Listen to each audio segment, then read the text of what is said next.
If we then continue at the bottom of page 24, you can see in paragraph 623, they talk about financial planning. A municipality must investigate the financing options and the physical feasibility of funding. I believe if you're sitting in this audience and you want to be the next big thing in local government, this is the space. Because municipalities need to find a way to bring financial sustainability, financial security. And some of that is revenue management, but some of it is lying in financial planning. What are the financing options? There's a future course where we will look at the different tools that can help us to fund a municipality and what those costs of those financing options are. I will teach you to calculate weighted average cost of capital. The same thing applies to your life and my life. Of financing options. How much cash, how much borrowing, how much this, how much that. And fiscal feasibility is then talking to the fact that it must make sense. When you buy a property in an area where the average price is R1 million and you pay 900,000 Rand, that is a good purchase. But if you then spend 700,000 Rand to extend and improve the place, and you end up with 1.6 million spent in an area where property sells for 1 million, that is called overcapitalization. It's a very basic example of fiscal feasibility. So it must be, the CFO must understand these issues very, very well to make sure that they make the right decisions. So when you look at service delivery improvements on the top of page 25, which flows from this financial feasibility, what you find is that the CFO must actually make sure that he understands 4 basic things. Number 1, the level of recurring future operating expenditures. I grew up in Klerksdorp.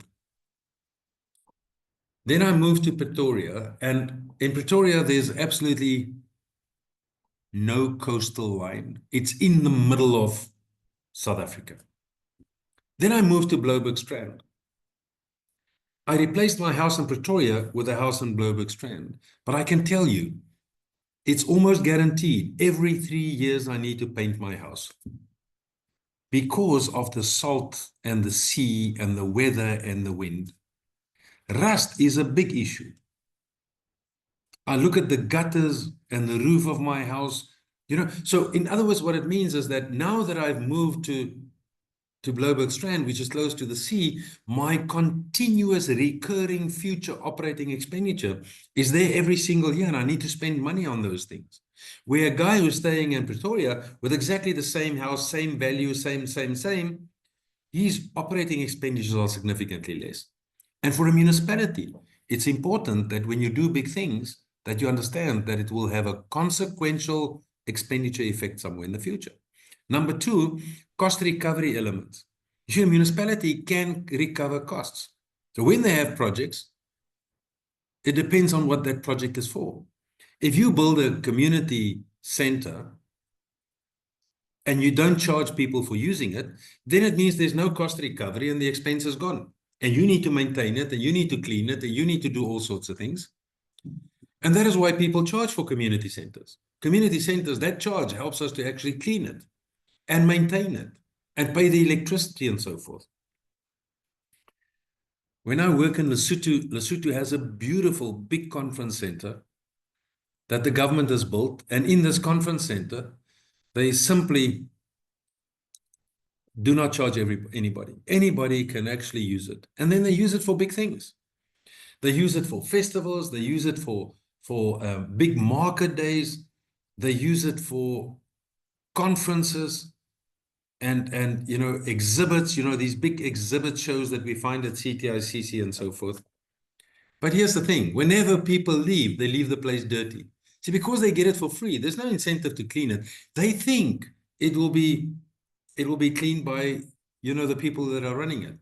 But the people that are running it, they have no budget to clean it because they don't charge for it. So cost recovery is that element.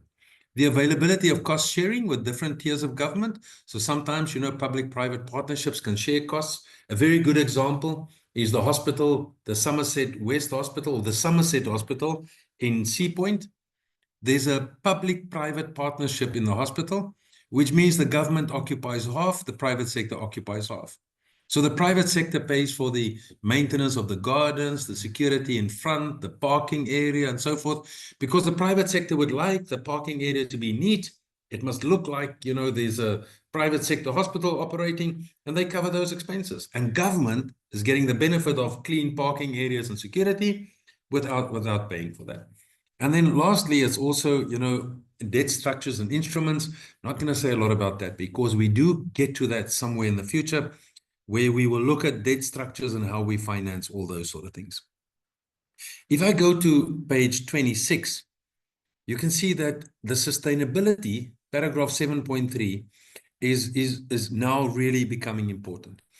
Now, what I want you to see is, if you look at right at the bottom of this page, you will see Copyright National Treasury 2015. It was around about 2015 when the word sustainability became a big issue. In the previous version of this unit standard, sustainability wasn't big. But now it is big. And what does it mean? Paragraph 7312. Revenue sustainability requires that municipalities ensure that their budgets are balanced. Revenue should cover expenditure, even with constraints.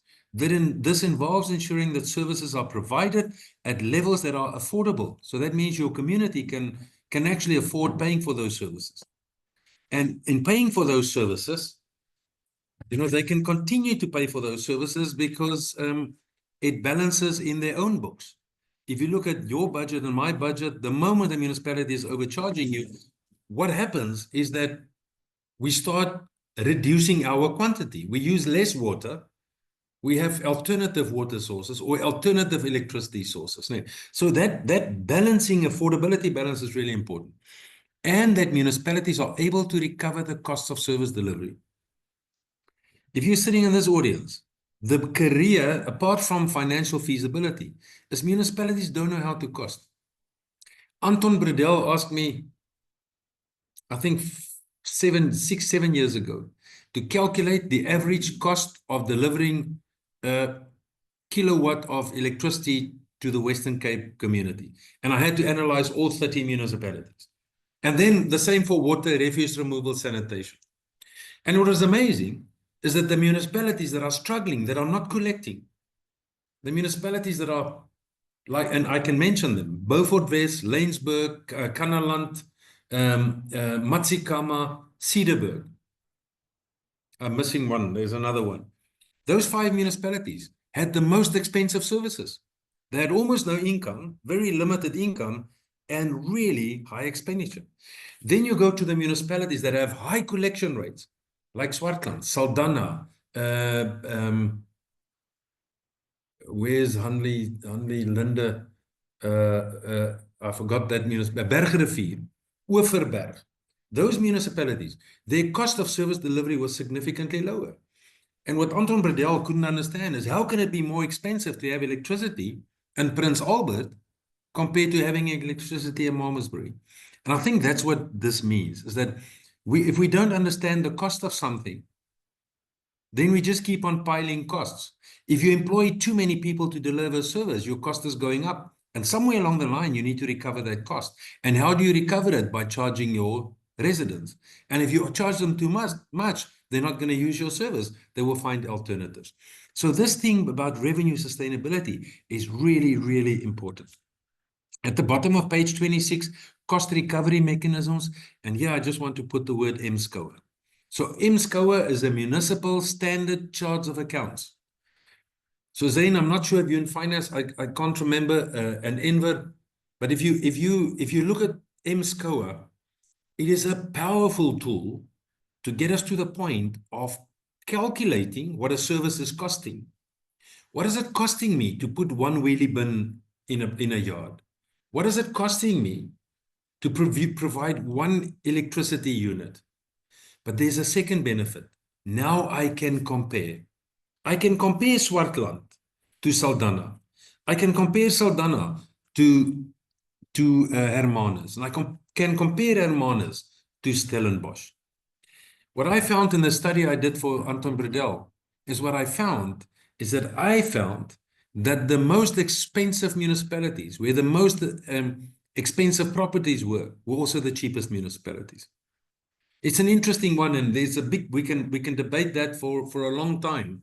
But that to me came as a shock, because if you stay in an affluent area, people that can pay you expect a service that is above the norm, and a service above the norm should be more expensive. You know, that's my logic. But it was only Stellenbosch that came out a little bit more expensive. They were above the average. The only successful municipality that were above the average. Swartland, who has the most cash of all the Western Cape municipalities, they were on the average. And then most of the municipalities like Oeverberg, Oeverstrand, you know, those municipalities, they were below the average. That is something that I think we need to aspire to achieve. If we look at paragraph 7324, you know, when they highlight issues, I'm not covering all the paragraphs because we only have 4 hours, but cutoffs and evictions are expensive. You know, to cut somebody's electricity, you need somebody who can go back this afternoon and put it on again. To cut somebody's water, you need to, you know, send somebody out to fix it later on. It becomes an expensive process. And of course, it's politically sensitive. Everybody is angry with the politicians because they are, you know, cutting our services. Evictions are more expensive because that needs a court process, and it's a long and lengthy process and a lot of lawyers. Okay. 7325 talks about prepaid meters. And now today we have prepaid electricity, prepaid water. And I think that is probably the way the whole world will go. As first of all, it reduces the cost of meter reading. It reduces the cost of administration. The cost of the electricity meter is borne by the user, you know, and so forth. And it's all allows us to analyze, have better information, to see if people are cheating and bypassing the electricity and so forth. You can see in paragraph 7326, prepaid meters are the ultimate cost recovery mechanism. Why? Because they collect money in advance. And then the municipality earns interest on the advance payment. So I'm in my own life, I like to manage it this way. So I buy electricity so that I have enough electricity till about the 27th, 28th, 25th of a month. And then I buy a small number of units to get me to the 1st of next month. And the reason I do that is in Cape Town, we use block tariffs. If I buy electricity in advance for 3 months, you know, my second and third block will be extremely expensive. So my wife often says, just buy a little bit more. My point is, the most cost effective I can manage my electricity bill is by buying just a little bit less than what I need, so that I can make sure that I don't overspend on the next block tariff when I buy close to month end. And a lot of people are doing it that way. Sometimes what I do, I never underbuy on the lower tariff. So for example, if we go away for a month or I travel overseas, I still buy electricity as if I'm going to be in the house for the whole time. Why? Because that electricity will roll over to next month, which means I will actually have a little bit of cheaper electricity. Here's the point. You see, prepaid meters are good for you as a municipality because the money is lying in your bank account, but it also allows me to manage my bill. And I can measure it. I can look at my bank account. I know exactly how much money I'm spending on electricity, and I can start planning it around that way. So I think successful municipalities have already gone the way of prepaid. If we look at paragraph 7333 in the middle of page 28, a municipality will generally strive to select a range of service packages that suit the conditions of the local area. And what does that mean? Prepaid is not available to everybody. You know, so maybe we don't have the infrastructure to provide prepaid in a newly developed area. I look at, for example, at Dunoon.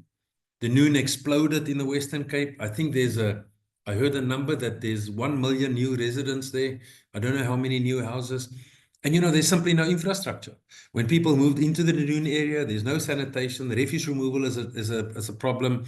There are no streets. They are very close to the water levels, which is going to be a big issue in the rainy season now. And then electricity. And so prepaid meters might not be the solution there yet. So how do you find these solutions? And therefore, a municipality will probably need to have a range of service packages. Easy to explain in terms of refuse removal. When you have structured refuse removal with trucks that can access the properties and so forth, then wheelie bins are, of course, the ultimate service.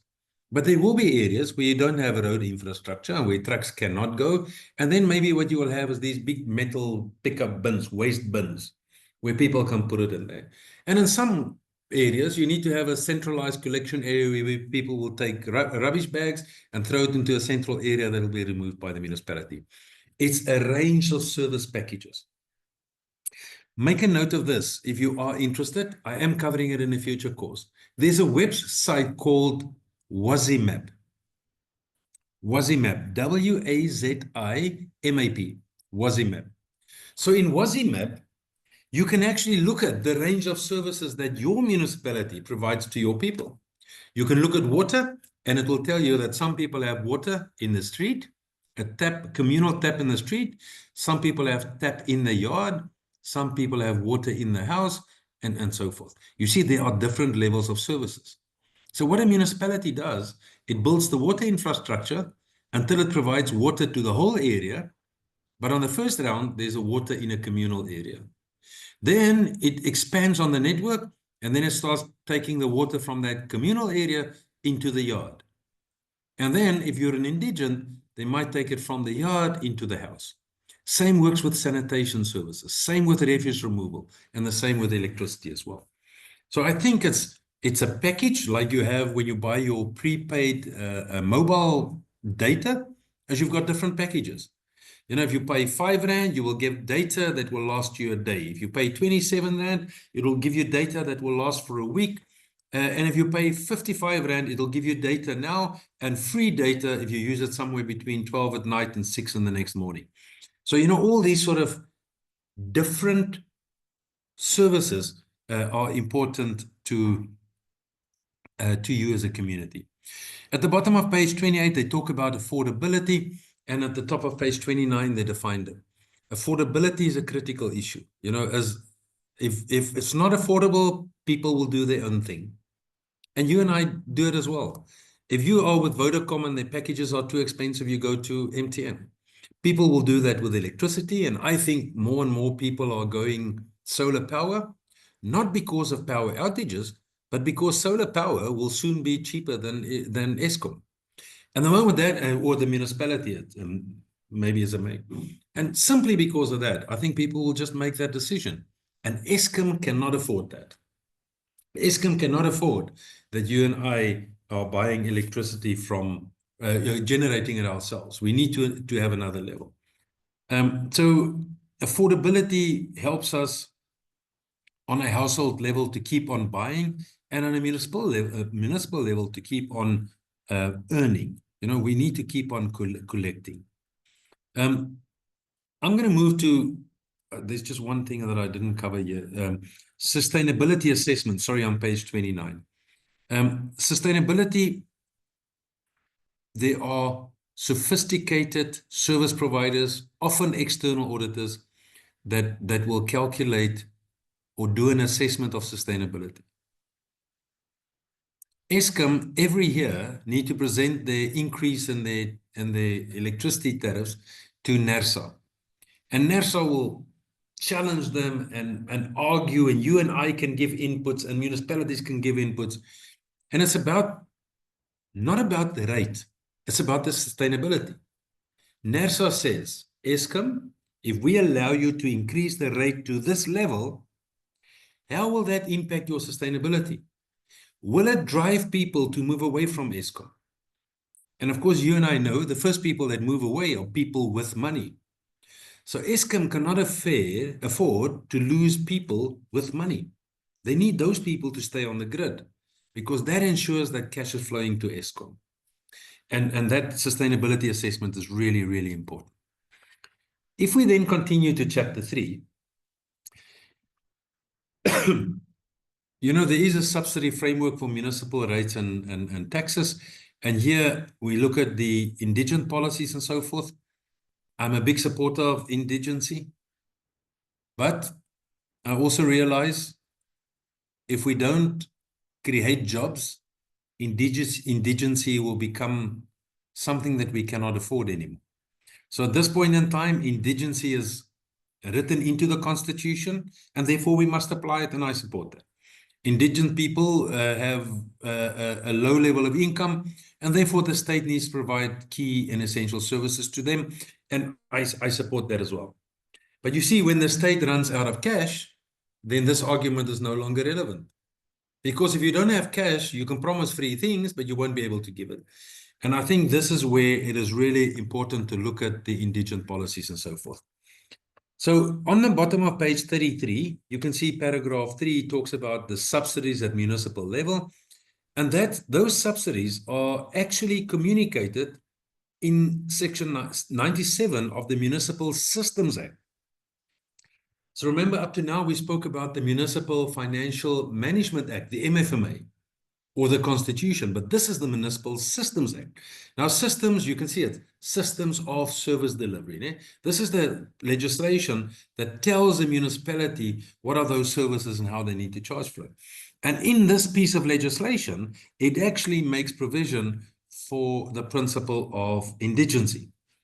In paragraph 312, in row number 3, it says, because of the socio-economic factors, such as the level of unemployment and subsequent poverty in the municipal area, there are households that are unable to pay for normal municipal services. Therefore, the national government will subsidize them. And what will they subsidize? Housing, water, electricity. And that comes through a conditional grant that National Treasury makes available. Of course, in some municipal areas, poverty is exceptional. The website I just referred you to, which is called WASIMAP, WASIMAP will also indicate you the levels of poverty in a municipality. Poverty is a big issue for many reasons.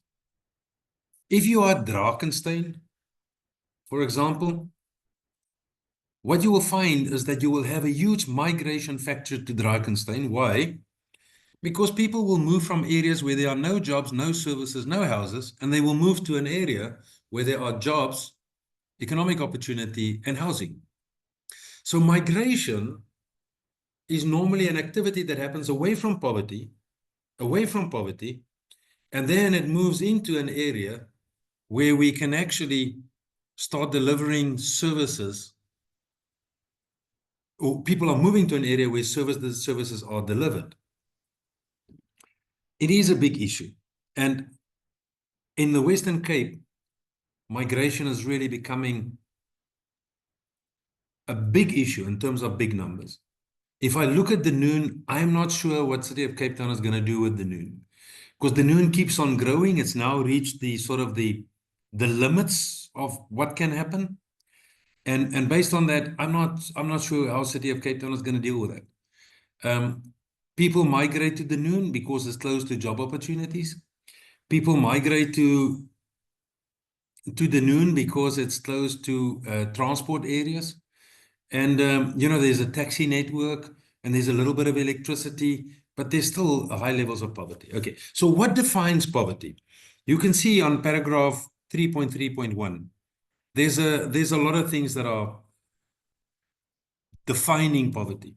If you are living in formal housing, it means that you are not poor. Now, formal housing gives you a status. On the Maslow theory, formal housing is that bottom line.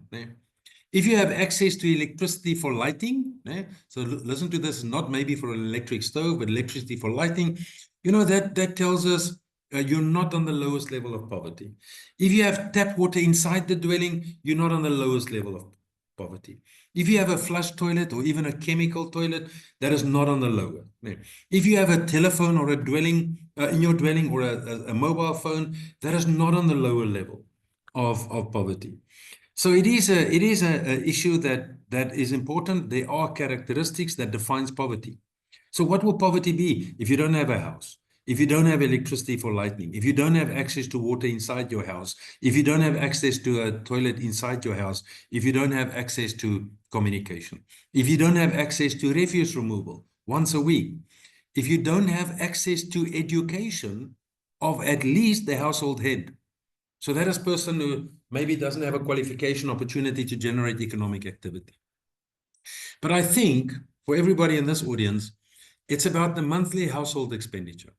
This is the big one, as monthly household is the defining factor. If that income is below a certain level, and every municipality has its own rules, then you are regarded as indigent. Please note this. It is not only monthly, but it's monthly household. Household includes dad and mom. So it's combined income. In some municipalities, they merely want you to declare. They will come to you and say, what is your household income? Okay, you are an indigent. In Drakenstein, what they've built here is a system of credit control.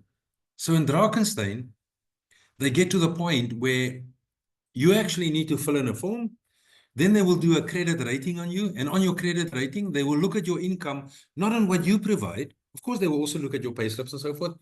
But they will go and look at your credit record on what are you spending? Are you spending money on paying back clothing accounts? Have you financed a car? What is the value of your lifehold insurance? You know, does your expenditure that are recorded on your credit record, does that make you an indigent? So I've seen Drakenstein has developed that system really, really well. And in that sense, you know, they have a better control over their indigents.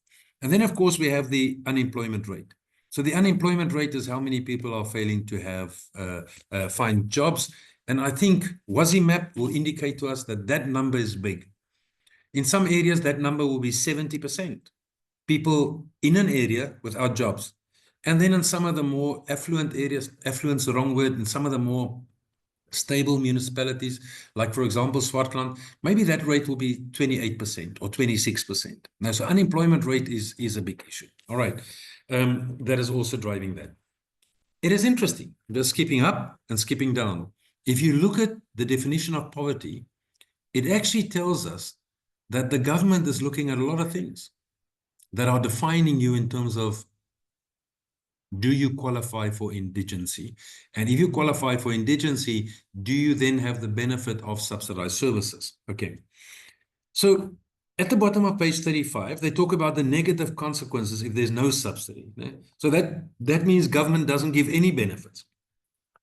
And of course, there's many things that will go wrong.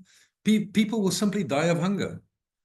If people don't have electricity and housing, they won't have access to economic opportunity. Kids that do not have housing and lighting can't do their homework. You know, if there's no economic opportunity, people don't have food, they can't pay school fees. You know, this is this endless cycle of things going wrong.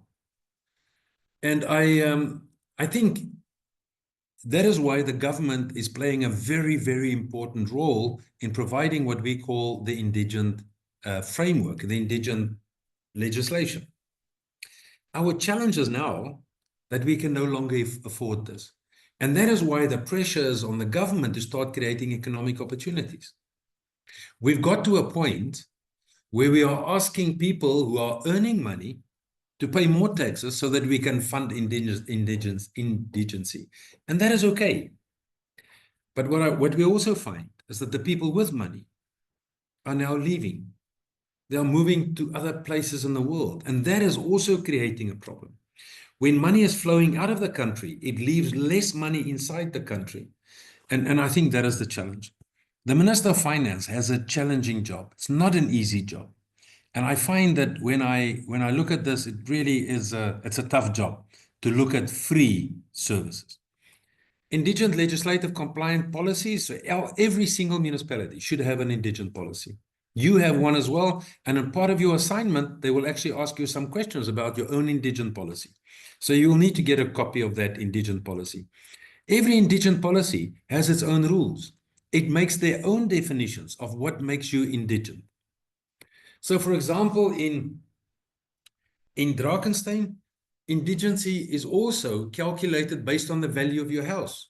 And I'm not 100% sure, but I think if your value of your house is below R1 million, then you can be regarded as indigent.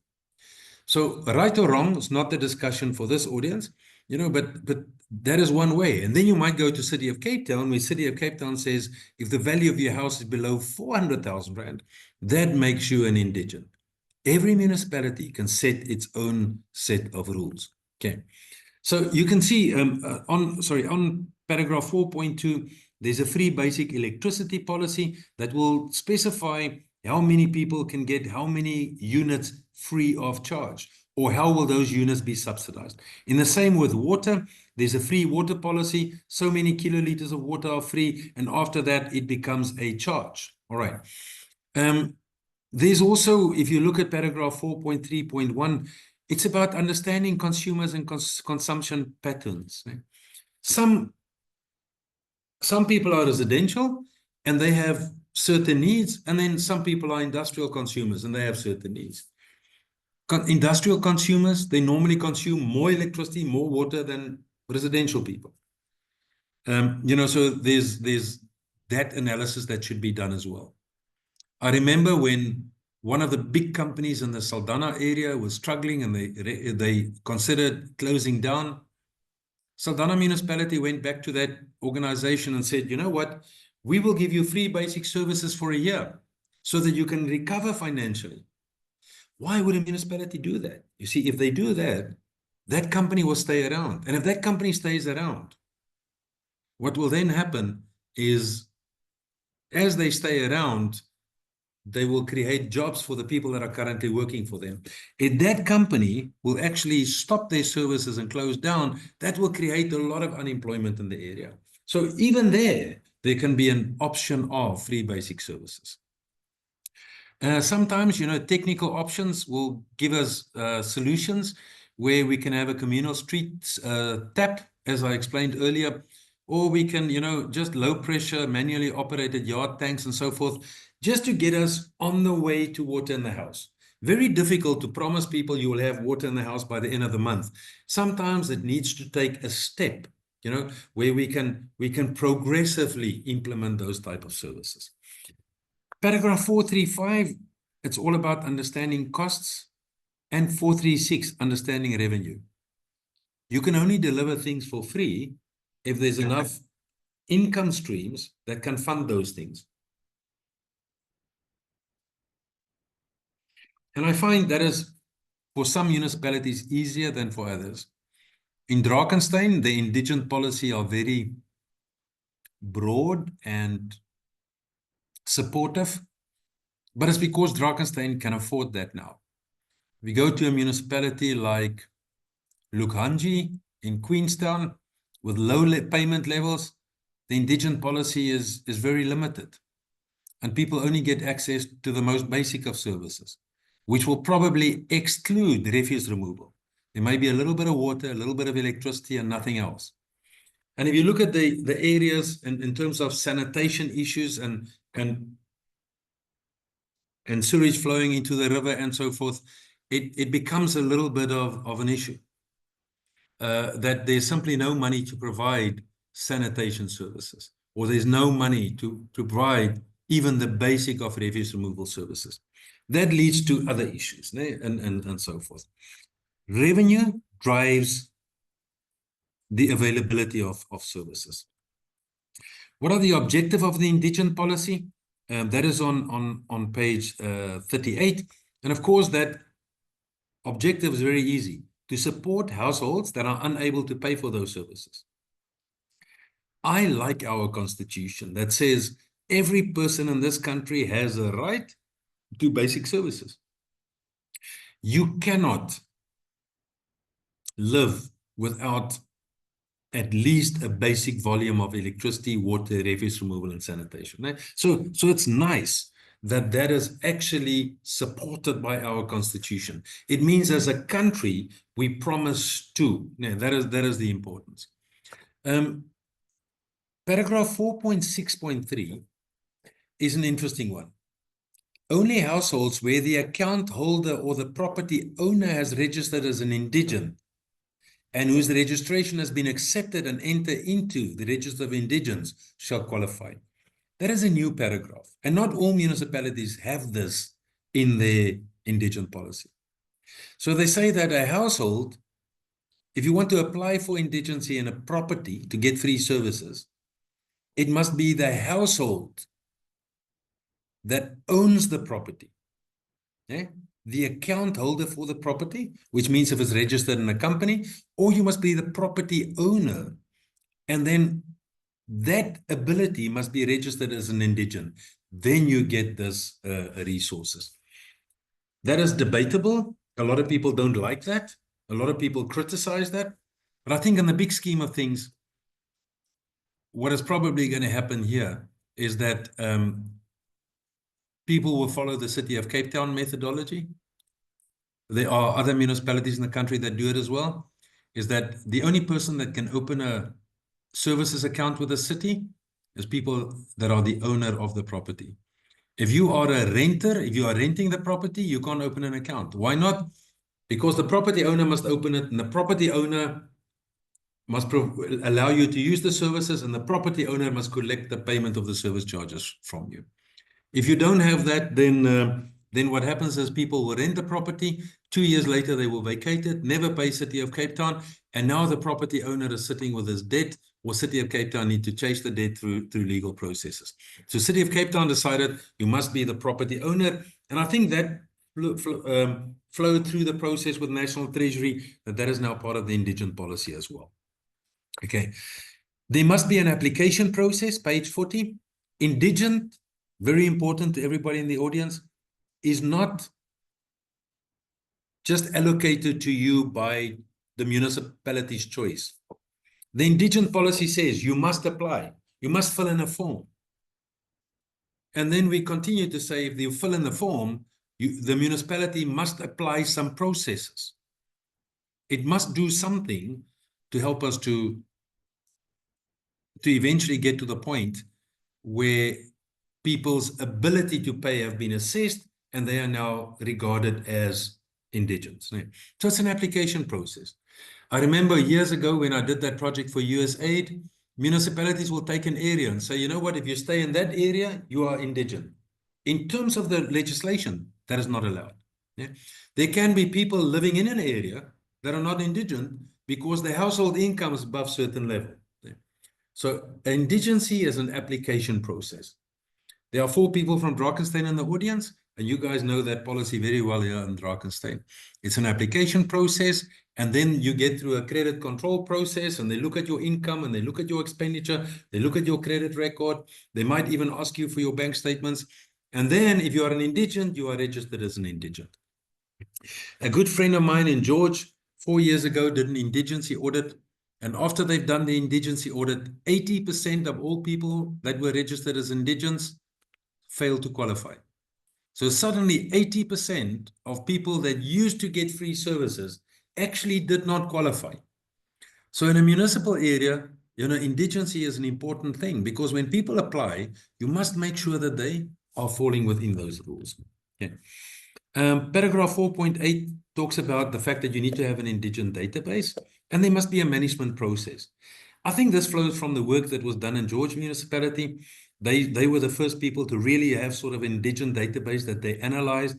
They got Ernst & Young to audit them. They started reporting on the increase of indigents. And, you know, the moment there's a spike in indigents, you need to ask yourself why. Why are so many people indigent? Is it because a big company left and it left a lot of people unemployed? Is it because there's a high level of migration into your area and people now don't have jobs and they apply? Or is it because people are registering as indigents and we don't do our proper checks? You need to find out why your indigents are increasing exponentially. Exponentially means it's increasing by a big quantity, not by a small quantity. And important to understand. What is also important, if it flows from the bottom of that page, it says the number of household registered as indigents should be recorded And then the monetary value of the subsidies. How much do you provide? And we need to report that in our annual report and also to National Treasury.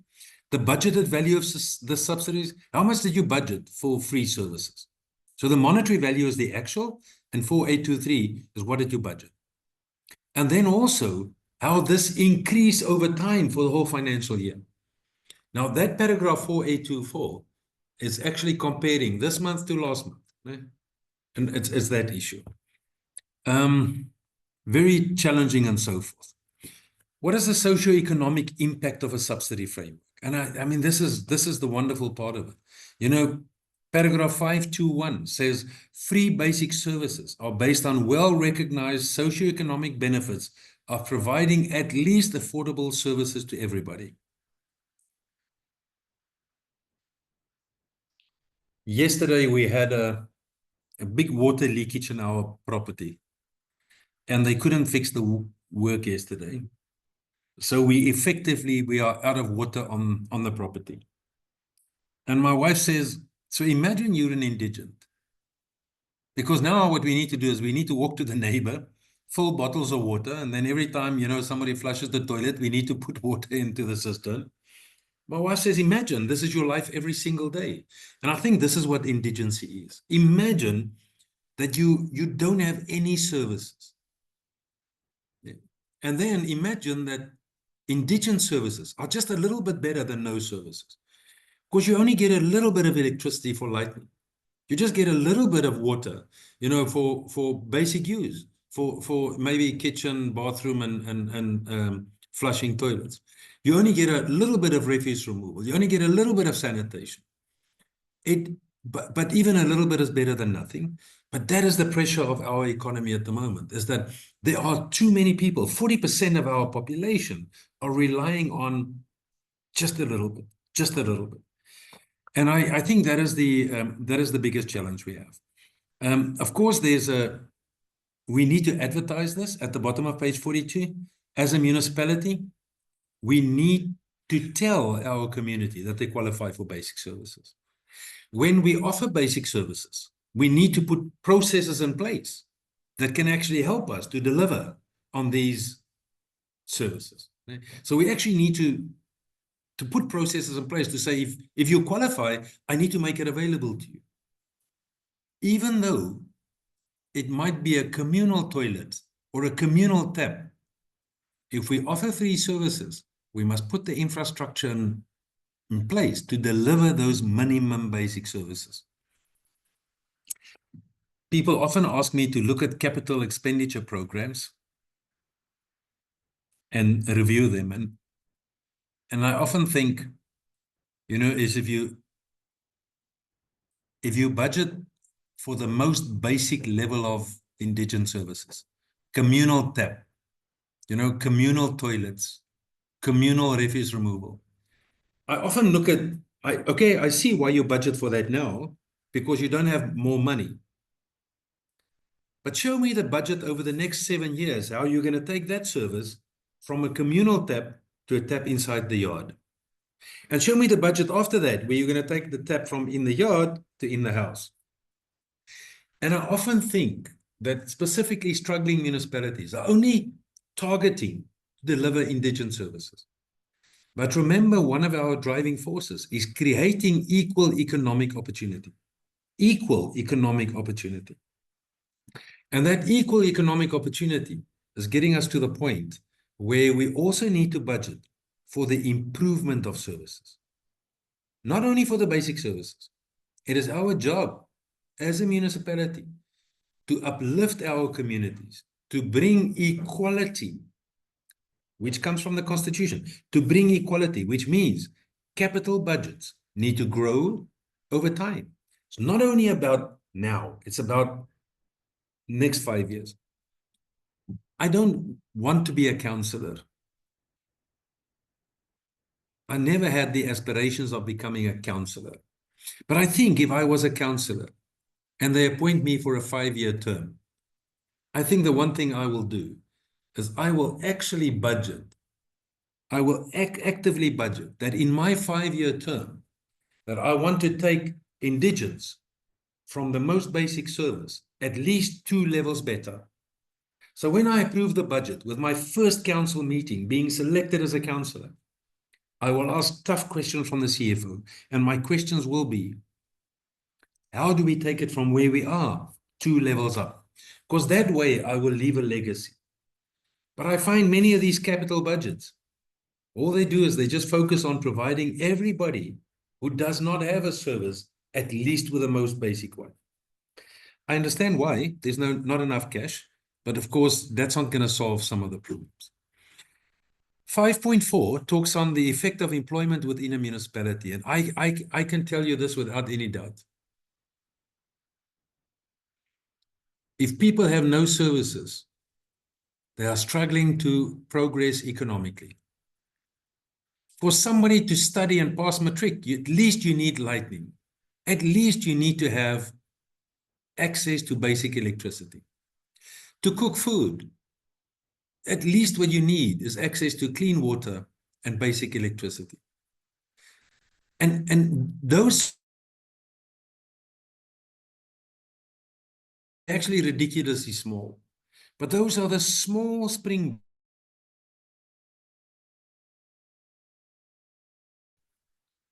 It's not enough. It's simply not enough, but it's a start. The important thing, as I said earlier, it's now to take this ability and push it up 1 level. If you want to be a successful municipality, it's not about providing people with free basic services. It's about providing people with economic opportunity and uplifting the free basic service 1 level. Then we are growing. But if we simply provide people with the lowest level of service, I think we're not going to solve the problem of employment. Okay, I think that is really important, and you can read through the rest of that. What is the financial effect of subsidies? Remember, subsidies are just money flowing out. Paragraph 551 says funding subsidies. Financial guy, opportunity cost is a very simple principle. Opportunity cost says, if you put the money in the bank, what is the interest that you would have earned? Okay? So that interest that you would have earned becomes the opportunity cost of spending money by funding services for free. So you are losing interest by funding things for free, opportunity cost. And the government acknowledges that, the national government, the Minister of Finance. He says, if you fund, it's money that you're not going to see a benefit for that. So, but what it does, it provides people to actually start growing their economic ability on a very small scale, but it allows people to grow their economic ability. The amount of resources, I'm still in paragraph 551, the amount of resources available for subsidies depend on 2 things. Number 1, the amount of resources the municipality is willing and able to secure. How much money can you put together? How much money can you put there? And then the second one is the amount that people need. So this is the balance. How much can you give and how much do people want? And I think that is the challenge that all municipalities are facing. The need is bigger than the provision. Because the need is big, we only provide the most basic things. It takes a special municipality that is generating cash that is above a level where we can do more than the basic. I think that's going to be our biggest challenge in the country, is to balance, I want this, and the municipality is able to deliver this. And people are getting angry. I look at Dunoon. I travel past Dunoon frequently when I come to the office in Paul. And in Dunoon, they have angry protests because they want services. They want refuse removal. They want more toilets. They want more electricity. They want more water. And City of Cape Town, in terms of their capital budget, simply does not have the ability in terms of cash to deliver more of those services. So that is the balance. And every little town, we find the same things. People want more, but there's not the ability to pay for more. And a municipality needs to find that. There's also a big principle against leakages. Here's one point I'm going to make about that is not so important, I think. You know, there must be a cap on free services. And I, for a long time, didn't understand that. Why do we give people only 6 kiloliters? And why do we need to monitor the 6 kiloliters? And then Trevor Blake at City of Cape Town explained it to me. He says, Dion, if you don't give people 6 kiloliters and you don't monitor, and after 6 kiloliters, you don't cut it off, what happens is the tap will run the whole day. They will run, they will not close the tap, you know, an individual, and the tap will run until it's 6 kiloliters per day. So when you give free, there must be a cap, a maximum.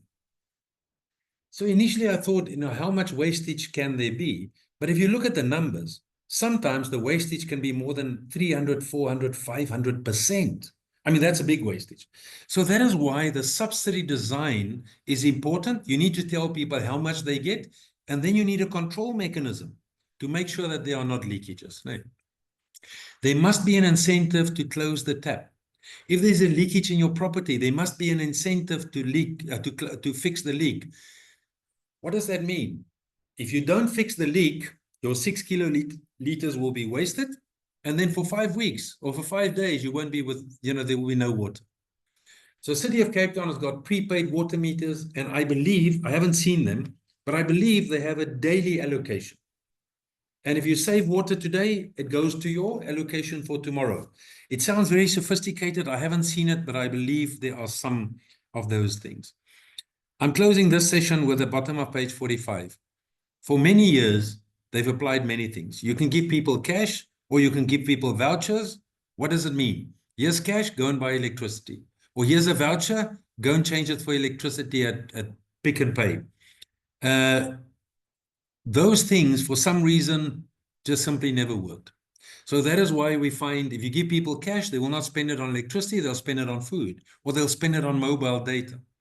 So the trick is to actually balance, you know, the way of giving the service. And I think at this point in time, it is about giving free allocation of services, you know, the indigent allocation, and not giving people cash. All right. Accounting and billing works, but only for people that are able to pay. For indigent people, they simply don't have the means to pay. All right.